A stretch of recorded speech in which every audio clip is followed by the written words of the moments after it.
Si tu dis je suis jeune, je dois m'adonner à la vie que je veux.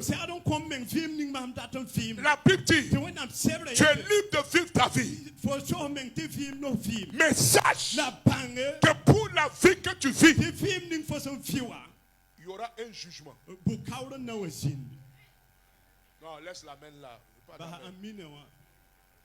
Je voudrais que tout un chacun sache qu'il y a un jugement. Pour toute la vie que tu mènes, pour toutes les petites choses que tu fais, pour toutes les grandes choses que tu fais, personne ne va t'empêcher de vivre ta vie. L'Ecclésiaste dit, si tu veux, va à fond. Va à 50 à l'heure, à 100 à l'heure.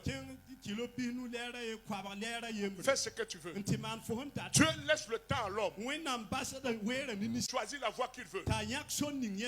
Lorsque Caïn a tué Abel et que Dieu est arrivé devant lui, Dieu lui a dit, Caïn, regarde le mal que tu as fait, mais sache que le péché se couche à ta porte. Sache que le mal est à ta porte. Choisis le bien pour vivre ou choisis le mal pour mourir. Bien-aimé, le problème n'est pas ce que tu vois. Souvent tu peux être dans le mal et tout va très bien et tout évolue très bien et tu te dis oui, c'est parce qu'il n'y a pas de problème que tout fonctionne et tu ne sais pas que Dieu t'a donné un temps et ce temps il a appelé ce temps le temps de la jeunesse. Et dans ce temps de la jeunesse, Dieu attend de toi que tu reviennes dans le droit chemin.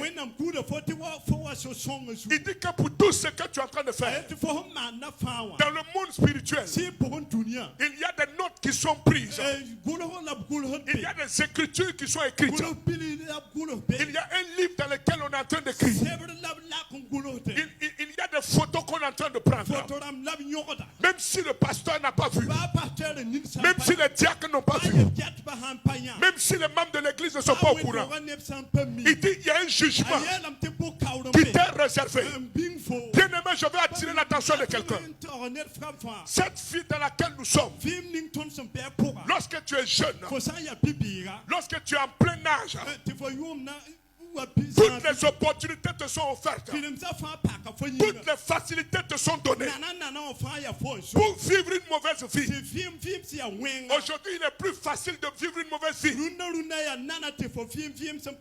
de vivre une bonne vie. Et plusieurs personnes sont dans l'église et n'ont pas la volonté ni le désir de changer justement cette vie. Tu es en train d'avancer des raisons parce que tu écoutes ceux du monde qui te disent qu'un jeune ne peut pas avoir l'argent et rester tranquille parce que tu te dis ceux de mon âge, mes camarades, voici ils sont dans telle chose, ils sont dans telle chose, ils sont dans telle chose, et quand tu sors tu entends toute forme de parole qui influence ton esprit à vivre une certaine vie. Le verset que je viens de lire dit, fais ta jeunesse comme tu veux. Quand tes yeux veulent regarder ce qui est impur, regarde, mais sache que pour tout ce que tu as regardé, pour tout ce que tu as pensé dans ta tête, il y aura un jugement. Au moment où tu poses l'action, il y a un plaisir éphémère. Il dit, livre-toi à la joie de la jeunesse. Parce que la joie de la jeunesse est quelque chose d'éphémère. Certains se sont livrés à la joie de la jeunesse et sont morts jeunes. Livre-toi à la joie de la jeunesse si tu veux. Il y a des gens qui vieillissent. On ne dirait pas qu'ils vieillissent. Il vieillit, mais il est dans le n'importe quoi des enfants. Toi, tu n'as pas fini de vivre ta jeunesse pour te repentir. Plus ton âge avance, plus tu es en train d'approcher de la mort. Mais tu ne t'assois pas pour te repentir en toi pour changer. Toi, tu es un papa, au lieu de changer, toi-même tu ne changes pas. Tu es âgé, mais on va te retrouver assis quelque part avec des petites filles. La Bible dit, si tu veux, vis ta vie comme tu veux.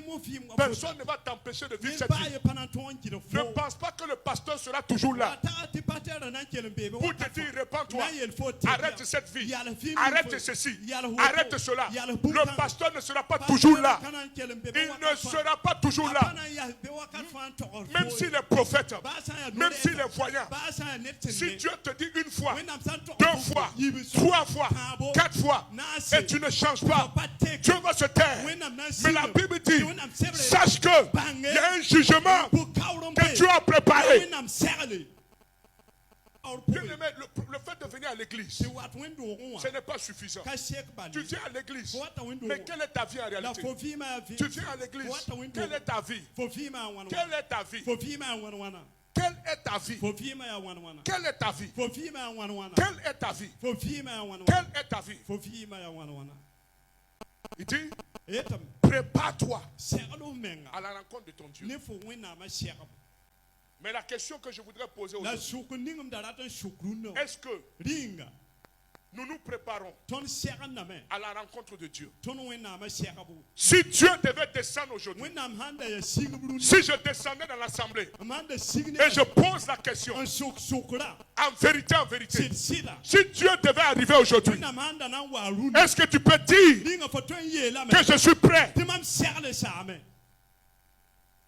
Hein? Ici, annonce à Israël, je viens pour mon jugement. Prépare-toi, parce que quand je viendrai, je te demanderai pourquoi tu as fait telle ou telle chose. Est-ce que tu pourras répondre? Est-ce que tu t'es préparé? Est-ce que tu t'es préparé? Est-ce que tu te prépares? Voici ma question. Voici ma question. Ceux qui sont morts une semaine avant ne savaient pas qu'ils allaient mourir. Beaucoup sont morts. Ils valaient mieux que toi. En argent, en sagesse et même en spiritualité. Mais ils sont morts. Parce que la mort répond à un système que personne ne maîtrise. Ce ne sont pas les plus faibles qui meurent. Tu peux être fort et mourir. Et quelqu'un est faible et continue de vivre. C'est le seul réseau que l'homme ne maîtrise pas. Donc tu peux être fort et mourir. Il dit prépare-toi parce que tu es appelé à comparaître. Nous ne pouvons pas être chrétiens et vivre comme si nous ne sommes pas appelés à comparaître. Le jugement de Dieu est une réalité. Ce ne sont pas des fables. Ne nous laissons pas embrouiller par le message de la grâce. Parce que beaucoup de personnes dorment et se disent ils sont dans la grâce. Prépare-toi à la rencontre de ton Dieu. Est-ce que tu te prépares? Est-ce que tu te prépares? Femme, est-ce que tu te prépares? Tu te prépares pour rencontrer ton mari. Tu te prépares pour rencontrer ta femme. Est-ce que tu te prépares? Église, est-ce que tu te prépares? L'église, c'est le coin où il y a le plus d'hypocrites. Les gens sont forts. Très forts. Tu peux voir quelqu'un à l'église. Tu vas dire, lui là, c'est le plus saint des saints.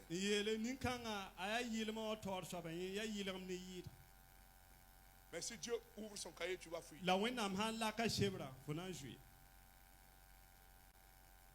Il y a des choses que nous devons savoir qu'en tant que chrétien, nous devons nous préparer. Prépare-toi à la rencontre de ton Dieu. Regarde ta vie que tu mènes. Il y a des gens à travers leur vie qu'ils mènent, même ils amènent d'autres personnes à la chute.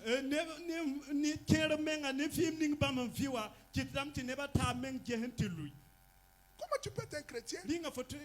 Tu fais un travail dans l'église et puis on te voit une cigarette comme ça dans la bouche là comme ça, on dirait un Django. La Bible dit il y a un jugement. Il y a des gens qui vont être là couchés avec des maladies. On ne sait pas c'est quoi, on prie, ça ne change pas, c'est un jugement. Ce n'est pas parce que la route tourne, elle tourne. Tu as dit non, comme tout est facile, comme Dieu ne me parle plus, comme Dieu ne m'avertit plus, c'est que tout est bon. Non. Non. Non. En tant que chrétien, même ce que tu dis en public la compte. Hein? Tu vas voir des chrétiens, sa bouche là. Bon, je n'ai pas envie de dire ça, mais je vais parler parce que les gens. Comment tu peux comprendre qu'un chrétien peut s'arrêter et dire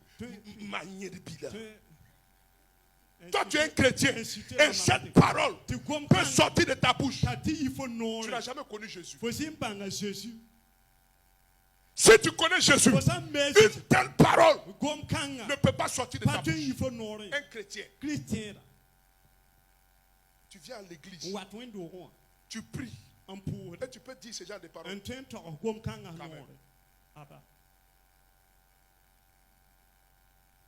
Quand même. Comment tu peux venir à la prière et tu te prostitues? Tu viens à l'église, mais tu te prostitues. Mais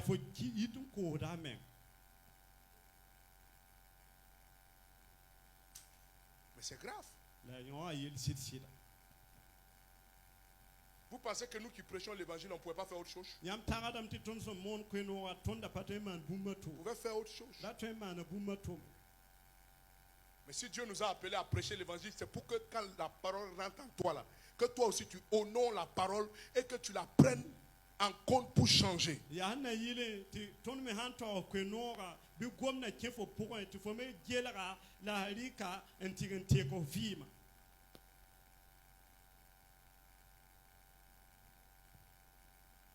Prépare-toi à la rencontre de ton Dieu.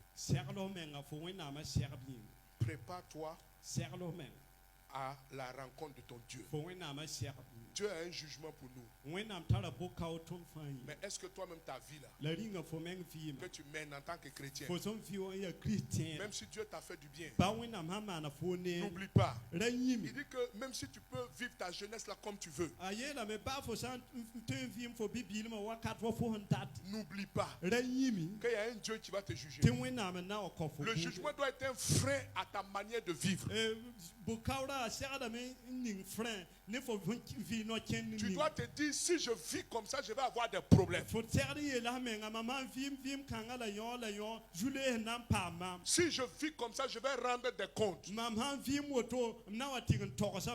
dit que tout ce qui est fait sous le soleil, nous allons rendre des comptes. Quand on te confie une maison de la garder et tu sais très bien que le maître va revenir, tu dois te calmer pour gérer la maison. Ah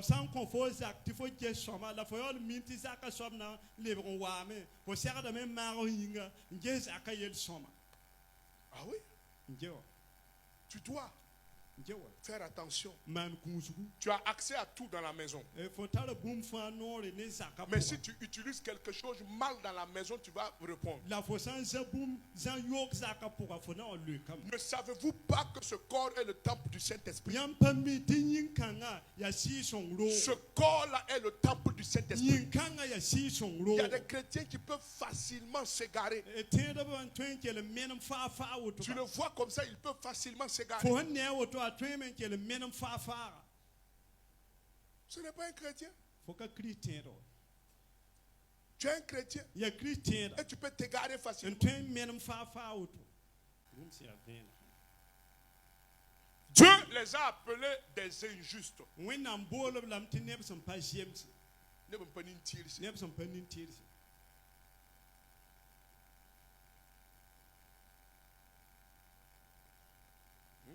Un impudique.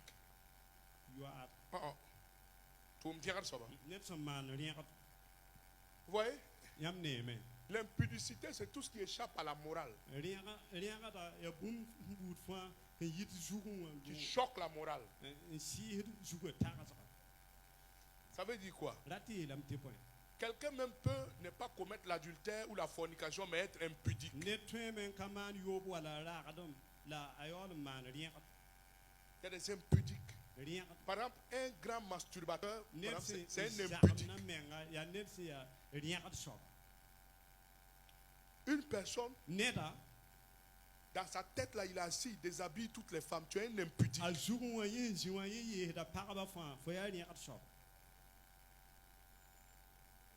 L'impudicité. De ta bouche, ça sort des paroles tellement mauvaises. Tu es impudique. Il y a des gens qui parlent de la sexualité comme rien. C'est de l'impudicité. Il dit, quand tu es impudique, Dieu te considère comme un injuste.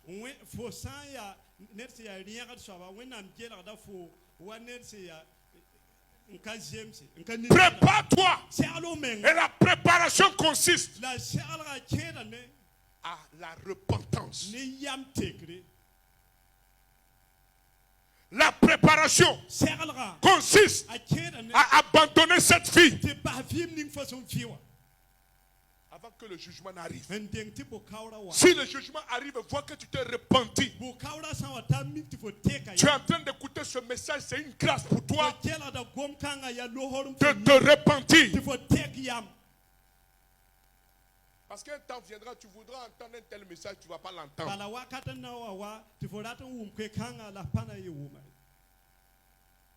Ce genre de message, ce n'est pas un ennemi avec quelqu'un. Même si ça concerne ta vie, c'est la parole de Dieu. Ce n'est pas la parole de l'apôtre. Si tu vois cette parole en ennemi, tu vas souffrir. Regarde ce qu'il dit encore. Idolâtre. Regardez. Un idolâtre, c'est quoi? C'est pas forcément quelqu'un qui va chez un féticheur. Non, non. Quelqu'un peut être idolâtre étant assis dans sa maison sans avoir consulté un féticheur. Comment? L'idolâtrie, c'est le fait de mettre quelque chose d'autre en priorité avant Dieu dans ta vie. Il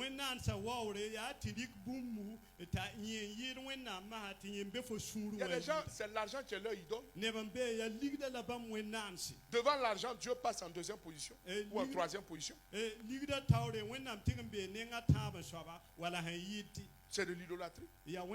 Comme il y a des chrétiens aussi qui se disent chrétiens, mais quand une situation arrive, ils sont prêts à descendre, voir des marabouts, voir des féticheurs. Mais attendez, Dieu dit que toi là, si tu ne te repens pas,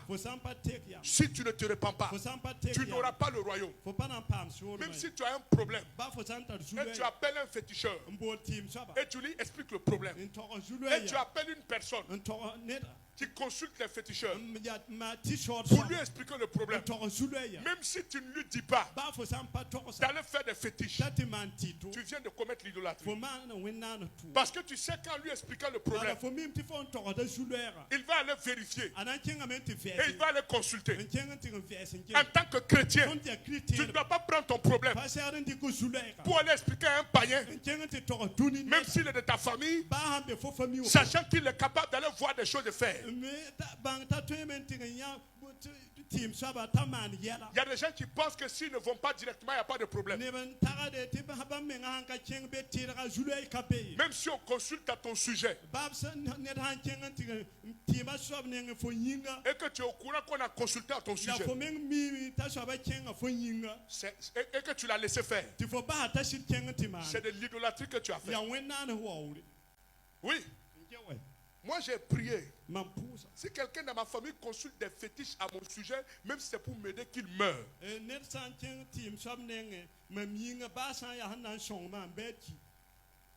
Oui, qu'il meure. Je ne l'ai pas envoyé là-bas. Et je ne vois pas quel fétiche tu vas aller consulter pour moi m'aider. Toute personne qui amène ta photo ou ton nom chez un féticheur pour aller voir des choses que c'est pour t'aider, que Dieu ferme sa route au nom de Jésus. Ce n'est pas valable et ça ne marche pas, ils vont salir ton étoile. Il y a des gens qui n'ont jamais été directement, mais tellement des gens sont allés à leur sujet, ils les ont condamnés dans des choses qu'ils ignorent.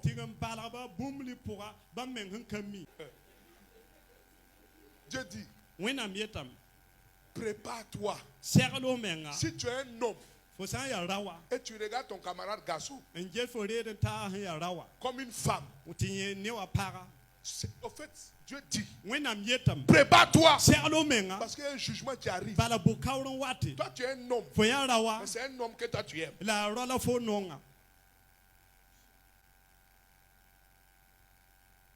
Tu es un homme, mais tu aimes homme. Tu vas aller en enfer. Tu es un PD. Tu vas aller en enfer. Tu es une femme, mais ton tout là c'est homme. Tout ce que tu fais on dirait un homme. Après maintenant tu dis je n'arrive pas à me marier. Qui va te marier? Les gens veulent marier des femmes, toi tu es comme homme. Qui va te marier? Il y a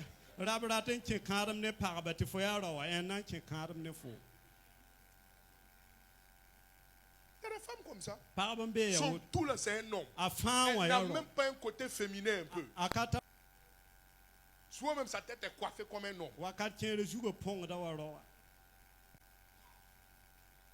Dieu t'a mis dans un service quelque part. Tu es assis là-bas, c'est modifier les chiffres dans la machine là seulement. Là où il y a 8, tu transformes ça en 6. Ou là où il y a 6, tu fais ça, ça devient 8. Là où il y a 0, tu fais ça, ça devient 9. Tu es un voleur. Un voleur. Tu modifies les chiffres là. On t'envoie. Il y a la monnaie. Tu viens, tu ne donnes pas la monnaie. Tu es un voleur. Tous ceux qui gardent ma monnaie.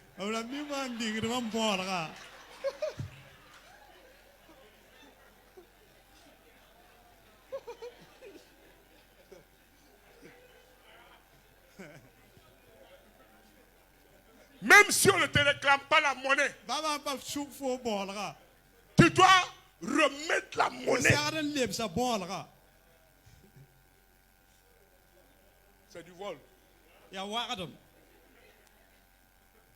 oui? C'est du... Ah oui? Par exemple, ton mari accroche son habit dans la maison. Tu touches comme ça, tu vois. L'argent dedans. Hein? Très souvent, c'est un bien. Les femmes là, c'est un bien qu'elles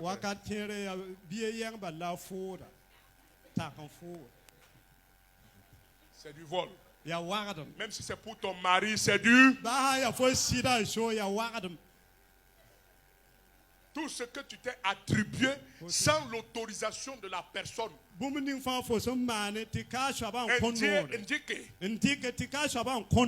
C'est du vol. Même si c'est pour ton père. Ah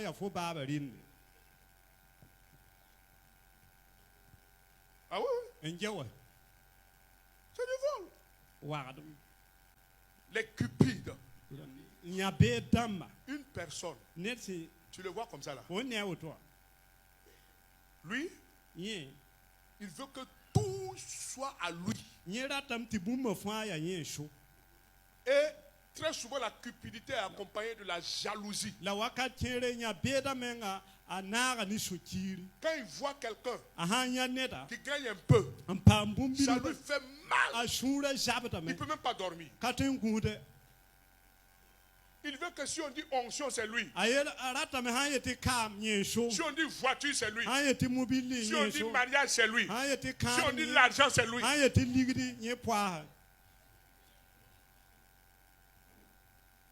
y a des gens même là, au fait, leur jalousie là, ça n'indexe plus quelqu'un. Ils sont jaloux de tout le monde. La jalousie, un cupide, un gourmand, même s'il gagne comme il ne peut même pas donner 5 francs. Toi,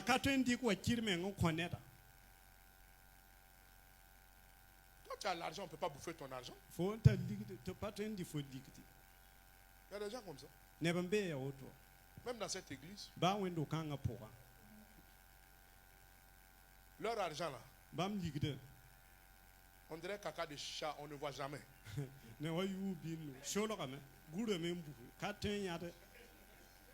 Souvent, il a l'argent même dans sa propre famille. Les gens souffrent. Il ne peut même pas aider quelqu'un. Toi, tu es un père, tu as l'argent, tes propres enfants même sont dans la misère. Tu n'es même pas l'enfant de quelqu'un. Toi-même, ton propre enfant. Mais ta cupidité là, tu vas où avec ça? Il y a des gens même tellement cupides que leur argent même ne peut même pas eux-mêmes les habiller.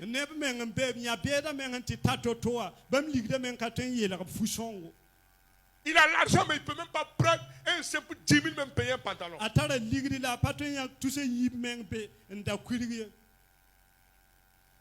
Cette cupidité là, un outrageux.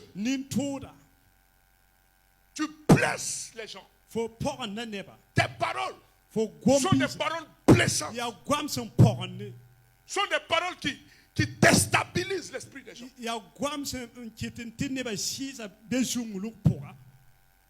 De faux jugements. C'est un outrageux. Il faut sortir de cette vie. À cause de toi, quelqu'un pleure. Quelqu'un est dans la tristesse à cause de tes paroles méchantes. Tu poignardes le cœur des gens par tes paroles. Si tu ne vas pas changer, je ne veux pas de toi dans cette église.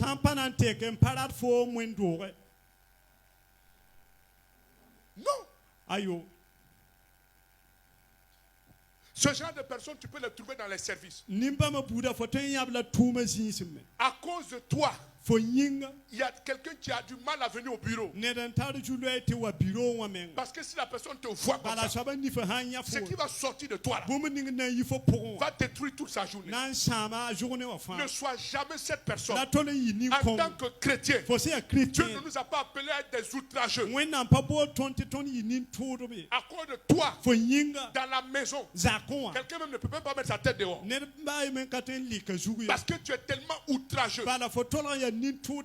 Tu sèmes la terreur dans ton environnement. Tu blesses les gens. Ce n'est pas une vie. Dieu dit que si tu es comme ça, tu ne vas même pas entrer dans le royaume.